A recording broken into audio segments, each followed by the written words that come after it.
Hello दोस्तों, हिंदी की बिंदी channel में आप सभी का स्वागत है। तो आज हम बात कर रहे हैं आलोचक और उनकी स्थापनाओं के बारे में। तो इसके ऊपर जो है मैंने काफ़ी सारे वीडियो आप सभी को बना के दे दिए थे, तो आप जो है उनको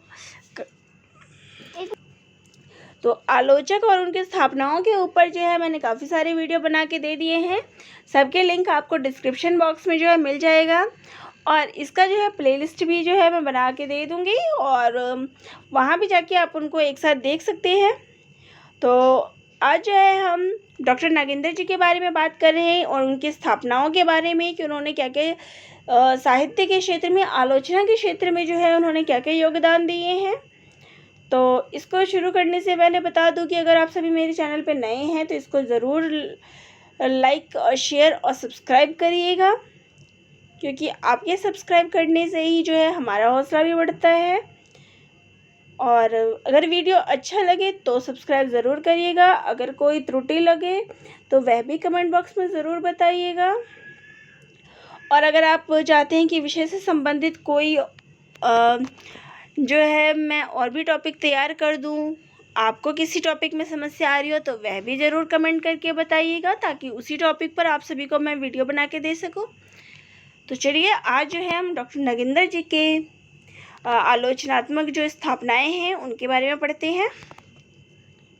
डॉक्टर नागेंद्र मूलतः रसवादी आलोचक हैं, तो उनको रसवादी आलोचक कहा जाता है। रस सिद्धांत ग्रंथ में उन्होंने रस की विशद विवेचना करके उसे पुनः प्रतिष्ठित करने का प्रयास किया है। तो उनकी पुस्तक है रस सिद्धांत में हमें रस की विवेचना मिलता है। रसवाद पर उनका विशेष आग्रह रहा है। सर्वप्रथम उन्होंने छायावादी आलोचक के रूप में प्रतिष्ठा मिली, तो ये जो थे वो छायावादी आलोचक थे। सुमित्रानंदन पंत, साकेत एक अध्ययन उनके प्रारंभिक आलोचनात्मक कृतियां हैं। रीति काव्य की भूमिका तथा देव और उनकी कविता में नागेंद्र की रसवादी आलोचना दृष्टि परिपक्व होती है। इसी दृष्टि को केंद्र में रखकर उन्होंने कामायनी के अध्ययन की समस्याएं ग्रंथ की रचना की। तो डॉक्टर नागेंद्र जो है वो रसवादी आलोचक हैं, और इनका जो है रस का उन्होंने रस सिद्धांत जो उनकी पुस्तक है उसमें रस संबंधी जो है उन्होंने अपने विचार जो है प्रकट किए हैं, उस पर उन्होंने समीक्षाएं की है। नई कविता तथा आधुनिक उपन्यास कहानी में मूल्यों के विघटन, सांस्कृतिक संकट तथा आधुनिकता के प्रश्नों को लेकर नई समीक्षा, नए संदर्भ पर उन्होंने विचार किया है। तो उनकी ये जो चीज़ें हैं पुस्तकों के बारे में उन्होंने क्या क्या चीज़ें कही है, तो ये चीज़ें ज़रा ध्यान में रखिएगा, आप ज़रूर सुनिए। भारतीय सौंदर्य शास्त्र की भूमिका इनका प्रसिद्ध समीक्षात्मक ग्रंथ है। नागेंद्र ने व्यवहारिक तथा सैद्धांतिक आलोचना दोनों स्तर पर आलोचना को समृद्ध किया। तो इन्होंने जो है व्यवहारिक आलोचना और सैद्धांतिक आलोचना दोनों स्तरों पर जो इन्होंने काव्य किया है, अपनी आलोचनात्मक समीक्षाएं प्रकट की है। तो अब स्थापनाएं क्या क्या हैं। ये जो है रसवादी आलोचक हैं, छायावादी आलोचक के रूप में जाने जाते हैं। फ्रायड के मनोविज्ञान से प्रभावित समालोचक, तो इनके ऊपर जो है फ्रायड का मनोविज्ञान जो है इनके ऊपर उसका बहुत प्रभाव पड़ा है। पाश्चात्य समीक्षकों से प्रभावित, तो इनकी जो आलोचनात्मक समीक्षाएं हैं वो पाश्चात्य से प्रभावित है। कवि के व्यक्तित्व की स्वीकृति, तो इन्होंने कवि के व्यक्तित्व को स्वीकार किया। परिष्कृत आनंदानुभूति में नैतिक मूल्यों का समावेश, तो इन्होंने जो है आनंद की अनुभूति के साथ ही उसके नैतिक मूल्यों पर भी जोर दिया है। तो ये जो थे डॉक्टर नागेंद्र के जो स्थापनाएं हैं उनके द्वारा उन्होंने आलोचना के क्षेत्र में क्या क्या बताए हैं ये देख लीजिएगा। तो अब जो है हम अपने दूसरे लेखक को लेते हैं, दूसरे आलोचक को, वह है नामवर सिंह। तो नामवर सिंह मार्क्सवादी कम प्रगतिशील आलोचक अधिक है। तो मार्क्सवादी समीक्षक के रूप में जो है डॉक्टर नामवर सिंह का भी नाम आता है। तो नेट की परीक्षा में एक बार प्रश्न आ चुका था कि ऑप्शन में था कि मार्क्सवादी आलोचक कौन कौन से हैं, ऐसे करके था, या मार्क्सवादी आलोचक कौन नहीं है, ऐसे करके कुछ प्रश्न था, एक बार आ चुका है। तो नामवर सिंह को भी जो है मार्क्सवादी आलोचक के रूप में जाना जाता है, लेकिन इस पर जो है प्रगतिशील आलोचक, प्रगतिशील का जो है वो ज़्यादा प्रभाव पड़ा है। इन्होंने प्रगतिशील आलोचना ज़्यादा की है, क्योंकि उन्होंने अपनी आलोचना में मार्क्सवादी सिद्धांतों की पच्चीकारी नहीं की है। उन्होंने रामचंद्र शुक्ल और हजारी प्रसाद द्विवेदी की प्रगतिशील परंपरा में रखा जा सकता है। मार्क्सवादी आलोचक होने के बावजूद उनकी आलोचना दृष्टि भारतीय काव्यशास्त्र और पश्चिमी काव्यशास्त्र से निर्मित होती है। तो ये मार्क्सवादी आलोचक तो हैं, लेकिन इसके साथ ही इनकी जो आलोचना के क्षेत्र में जिनका योगदान है वो भारतीय काव्यशास्त्र और पश्चिमी काव्यशास्त्र दोनों से निर्मित है। निराला, प्रसाद, प्रेमचंद, रामचंद्र शुक्ल और मुक्तिबोध के साहित्य में उनका रसात्मक बोध पुष्ट हुआ है। यानी जो नामवर सिंह है उन पे इन सभी का प्रभाव पड़ा है और उसी से इनकी आलोचनात्मक जो क्षेत्र है वो निर्मित हुआ है। उन्होंने व्यवहारिक आलोचना को अधिक महत्व दिया है। नामवर सिंह के आलोचना सिद्धांतों को कविता के नए प्रतिमान, छायावाद और इतिहास और आलोचना जैसी कृतियों में देखा समझा जा सकता है। तो नामवर सिंह जो थे वो व्यवहारिक आलोचनावादी भी थे और इनके सिद्धांत जो है वो इनकी जो रचनाएं हैं उसमें देखने को मिलता है। चलिए कुछ पॉइंट्स देख लेते हैं। मार्क्सवाद के समर्थक होते हुए भी रामविलास शर्मा जी की भांति मार्क्सवादी आलोचक नहीं हैं। तो वैसे तो इनको मार्क्सवादी समीक्षक के रूप में जाना जाता है, लेकिन जो रामविलास शर्मा है वो पूर्णतया मार्क्सवादी समीक्षक हैं, मार्क्सवादी विचारधारा को लेके चलते हैं। लेकिन जो नामवर सिंह है वो मार्क्सवादी समीक्षक तो है, लेकिन वो उसकी आलोचक पूर्णतया उनको आलोचक नहीं कहा जा सकता मार्क्सवादी। आचार्य हजारी प्रसाद द्विवेदी के समर्थक आलोचक, तो ये जो थे आचार्य हजारी प्रसाद द्विवेदी जो है उनका समर्थन करते थे, उनकी आलोचनाओं का समर्थन करते थे। शुक्ल विरोधी खेमे के आलोचक, और जो आलोचक जो थे शुक्ल के विरोधी थे, आचार्य रामचंद्र शुक्ल जी की जो विरोध करते थे, ये उन्हीं में से एक है। ये भी उनके आलोचक उनके विरोधी थे, आचार्य रामचंद्र शुक्ल के। आलोचना में ईमानदारी एवं प्रामाणिकता का समावेश, तो इन्होंने जो अपनी आलोचना में ईमानदारी और प्रामाणिकता को महत्व दिया है। तो अगले हैं राम स्वरूप चतुर्वेदी।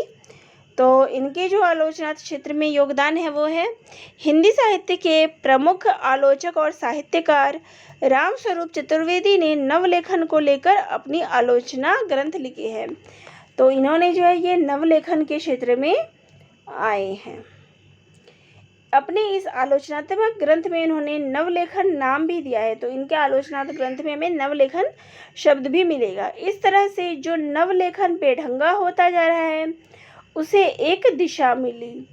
तो जो नवलेखन थे, नए लिखने वाले जो लोगों के लिए, जो आलोचना के क्षेत्र में जो नवलेखन वाले थे, उसको इन्होंने एक नई दिशा जो है रामस्वरूप चतुर्वेदी जी ने एक नई दिशा उनको प्रदान की।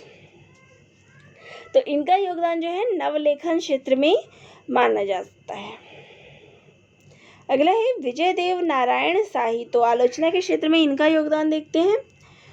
मौलिक चिंतक, विचारक और प्रखर वक्ता विजय देव नारायण शाही के अधिकांश साहित्य लेखों के रूप में हैं, जो उस समय आलोचना, परिमल, नया साहित्य, तो ये जो है मौलिक चिंतक और विचारक थे और इन्होंने जो है आलोचना, परिमल, नया साहित्य आदि पत्रिकाओं में जो है इनकी आलोचनाएं प्रकाशित हुई है।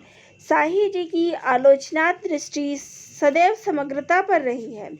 उनका मानना था कि कविता की समझ अगर सही है तो सूर, तुलसी, देव, बिहारी, मतीराम, महादेवी और अज्ञेय को एक साथ समझा जा सकता है।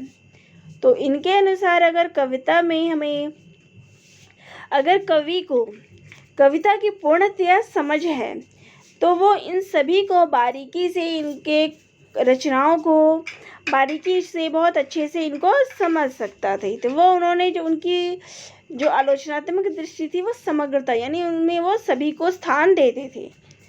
आदमी की दिलचस्पी अखंडता में बराबर बनी रहनी चाहिए।